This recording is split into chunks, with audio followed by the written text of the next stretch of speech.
दोस्तों, भगवान के बारे में अलग अलग धर्मों और संस्कृतियों में अलग अलग मान्यताएं हैं। कुछ लोगों का मानना है कि भगवान होते हैं, तो वहीं कुछ लोगों का मानना है कि भगवान नहीं होते हैं। भगवान के बारे में कुछ ऐसी ही बातें की जाती हैं। कई धर्मों में तो भगवान को सर्वोच्च शक्ति, सृष्टिकर्ता और नियंता माना जाता है। कुछ लोगों का मानना है कि भगवान के होने का सबूत शरीर में आत्मा का होना होता है, और कुछ लोगों का मानना ये होता है कि भगवान को देखने, सुनने, समझने और बात करने में सक्षम लोग असाधारण प्रतिभा संपन्न होते हैं। विज्ञान के मुताबिक भगवान को साबित करने के लिए कोई सबूत अभी तक नहीं हुआ है। कुछ लोगों का मानना है कि भगवान के बारे में सवाल करने पर अंतरात्मा से जवाब भी मिलता है। इब्राहिम धर्मों, यहूदी धर्म या ईसाई धर्म और इस्लाम धर्म, इसमें भगवान के बारे में बताया गया है। दुनिया के सभी धर्मों में ईश्वर का वजूद माना गया है। ऋषियों ने तो आध्यात्मिक लोगों प्रत्यक्ष या फिर अप्रत्यक्ष रूप से भगवान को महसूस किया है या फिर किसी न किसी रूप में देखा है। प्रख्यात आध्यात्मिक गुरु स्वामी मुकुंदानंद ने इस मुद्दे पर बहुत तार्किक जवाब दिया है। क्या सच में भगवान होते हैं? इसका उत्तर है हाँ, भगवान होते हैं। इसके प्रमाण भी हैं। पहला प्रमाण तो यह है कि हम और आप, यह संपूर्ण दृश्यमान जगत बिना किसी के बनाए नहीं बना है। और भगवान के होने का सबसे बड़ा सबूत ये है कि भगवान के होने का सबूत शरीर से आत्मा का होना, शरीर में आत्मा का होना। यदि आत्मा है तो परमात्मा भी है। कभी एकांत में बैठकर शांत मन से यह सवाल खुद से करने पर अंतरात्मा से इसका जवाब मिल जाता है। अंतरात्मा खुद बताएगी कि भगवान है। कुरान कहता है कि अल्लाह एक है और उसी ने सबको बनाया है। बाइबल कहता है कि गॉड एक है और उसी ने सबका निर्माण किया है। तीनों धर्म ग्रंथों में जगतपति का एक ही स्वरूप बताया गया है कि वह अव्यय, अगोचर, अविनाशी, अजन्मा, सर्वव्यापक और इंद्रियों से नहीं जानने योग्य है। वह सदा से है और सब दिन रहने वाला होता है। ईश्वर के दो रूप हैं। देखिए, एक तो सगुण और एक निर्गुण। जो सगुण है वो विज्ञान में इलेक्ट्रॉन, प्रोटॉन और न्यूट्रॉन ही है। वही क्या होता है? ईश्वर। उसके अस्तित्व का प्रमाण हमें चारों ओर से घेरे हुए है। हमारी दृष्टि की शक्ति से लेकर हमारी आश्चर्यजनक दुनिया के नियमों तक हम एक दूसरे के साथ और ब्रह्मांड के साथ एकता रखती है, जो केवल एक सर्वशक्तिमान निर्माता से ही आ सकती है। आत्मनिरीक्षण करना और ईश्वर की भरपूर दृष्टि से सृष्टि का अवलोकन करना ही उसे खोजने के लिए पर्याप्त है। अब आप समझ गए होंगे इलेक्ट्रॉन, प्रोटॉन और न्यूट्रॉन ही है क्यों है। इसी का मतलब होता है। धर्म ग्रंथों के अनुसार कलयुग में भगवान विष्णु कल की रूप में अवतार लेंगे। अब कब लेंगे? देखिए, कल की अवतार कलयुग व सतयुग के संधि काल में होगा। पुराण कथाओं के अनुसार कलयुग में पाप की सीमा पार होने पर विश्व में दुष्टों के संसार के लिए कल की अवतार प्रकट हो। पूरे ब्रह्मांड को संतुलित रूप से चलाने के लिए जो जिम्मेदार निराकार शक्ति है, उन्हें आप ईश्वर कह सकते। ये पूरी सृष्टि, नदी, पहाड़, समुद्र, विभिन्न प्रकार के जीव, आकाश और उनमें मौजूद अरबों सितारे, ये सारे उनके होने का प्रमाण ही तो है। सबसे नास्तिक देश की बात करें तो पहले नंबर पर चीन यानी कि चाइना आता है।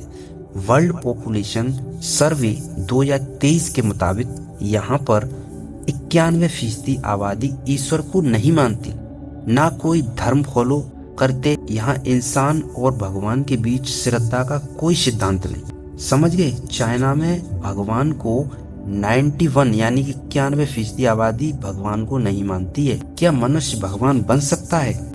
देखिए, ईश्वर का अस्तित्व एक आश्चर्य दार्शनिक प्रश्न है जिसका उत्तर मानव जाति ने अपनी शुरुआत से ही खोजने की कोशिश की है। बहुत से लोग मानते हैं कि धर्म और ईश्वर का अस्तित्व है और ईश्वर को सर्वशक्तिमान, शक्ति और दुनिया का निर्माता मानते हैं।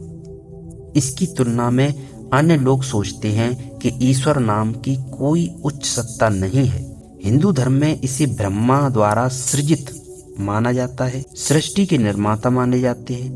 वेदों और उपनिषदों में सृष्टि के निर्माता के बारे में विस्तृत वर्णन मिलता है, जहां इसे ईश्वर का रचयिता माना गया है।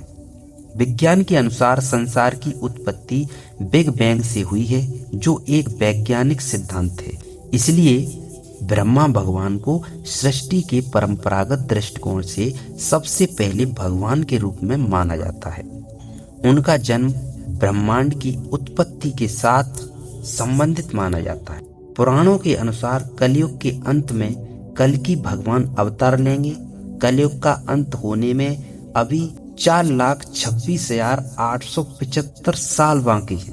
इस समय कलयुग का प्रथम चरण चल रहा है और कलयुग के 5,126 साल हुए हैं। कल्कि भगवान विष्णु के 10वें और आखिरी अवतार हैं। हिंदू धर्म के प्राचीन और मध्यकालीन युग के ग्रंथों में मानव शरीर को एक मंदिर के रूप में वर्णित किया गया है और देवताओं को इसके भीतर रहने वाले हिस्से के रूप में वर्णित किया गया है, जबकि ब्रह्मा पूर्व वास्तविकता भगवान को आत्मा के समान या समान प्रकृति का बताया गया है, जिसके बारे में हिंदुओं का मानना है कि वे शाश्वत है और हर जीवित प्राणी के भीतर मौजूद है। सदगुरु ओशो समझाते हैं कि परमात्मा ही संसार है, चलाने वाला और चलाए जाने वाले दो नहीं हैं, एक ही है। इसलिए तो हिंदुओं ने परमात्मा को नटराज कहा है। सबसे पहले पृथ्वी पर भगवान आए थे। उन्होंने अपने जादू वगैरह से वस्त्र बनाए तो फिर वो उन्हें पहनते थे। भगवान के बाद पृथ्वी पर इंसान आए, उनका नाम मनु था। वह न केवल स्थान के संदर्भ में बल्कि समय के संदर्भ में भी अनंत है। ऐसा कोई समय नहीं था जब ईश्वर न हो। वह अनंत से अनंत तक है। ईश्वर की शाश्वतता उसके आत्म अस्तित्व उसके अस्तित्व से अविभाज्य रूप से जुड़ी हुई है। कहा जाता है कि जो भक्त सच्ची श्रद्धा से हनुमान जी की पूजा करता है उसे भगवान जरूर दर्शन देते हैं। इसलिए इन्हें कलयुग का जीवित या जागृत देवता भी कहा गया है। तुलसीदास जी ने भी कलयुग में भगवान हनुमान की मौजूदगी का जिक्र किया है। तुलसीदास जी को हनुमान जी की कृपा से ही भगवान राम और लक्ष्मण जी के दर्शन प्राप्त हुए थे। हिंदुओं का मानना है कि हर व्यक्ति आंतरिक रूप से दिव्य है और जीवन का उद्देश्य हम सभी के भीतर मौजूद दिव्यता को खोजना और महसूस करना होता है। हिंदू शास्त्रों में कहा गया है कि कलयुग में 5 स्थान हैं जहां दानव कली रहते हैं। दानव कली की उपस्थिति के साथ 5 स्थान हिंसा, शराब, महिला हिंसा, सोना, लालच और जुआ। कौरव भाइयों में सबसे बड़ा दुर्योधन कली का अवतार था। कलयुग की माता के रूप में देवी काली को माना जाता है। देवी काली हिंदू धर्म में एक महाशक्ति का प्रतीक है जो समय, ताकत नष्ट करने और रक्षा करने की देवी है। कलयुग में हनुमान जी को सर्वाधिक उपासित देवता माना जाता है। वे शक्ति के अगार, तेज की साकार प्रतिमा और साहस के प्रतीक हैं। भगवान श्री रामचंद्र हो या श्री कृष्ण हो, द्वापर युग में अर्जुन और भीम ने हनुमान जी के दर्शन किए थे। कलयुग में तुलसीदास जी, समर्थ रामदास जी, भक्त माधवदास, नीम करौली बाबा, राघवेंद्र स्वामी सहित कई लोग थे जिनके बारे में कहा जाता है कि उन्हें हनुमान जी के दर्शन हुए थे।